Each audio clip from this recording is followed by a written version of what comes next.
Ngayong gabi ay malalaman na natin kung sino sa ating Big 4 ang hihirangin na big winner. Bago yan ay narito na ang latest update sa nagaganap na botohan galing sa Maya app.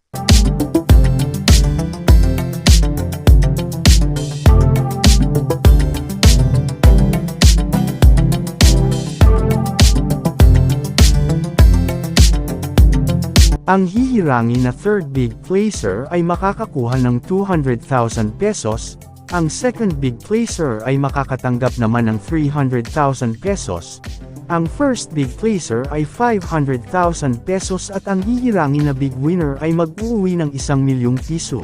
Base sa usap-usapan sa iba't ibang platform partikular na sa Facebook ay malaki ang posibilidad na si Fiang raw ang maging big winner.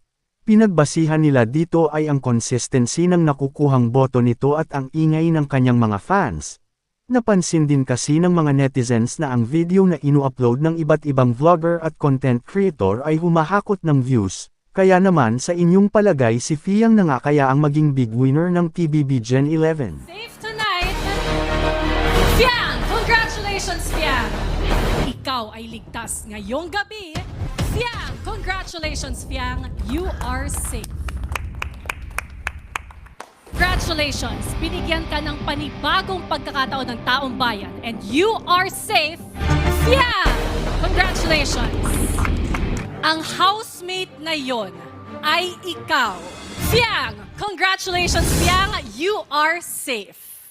Ay ang pangalan ng unang ligtas ngayong gabi. Congratulations, Fiang! You are safe. Narito ang naging resulta ng huling boto nung nakaraang Sabado.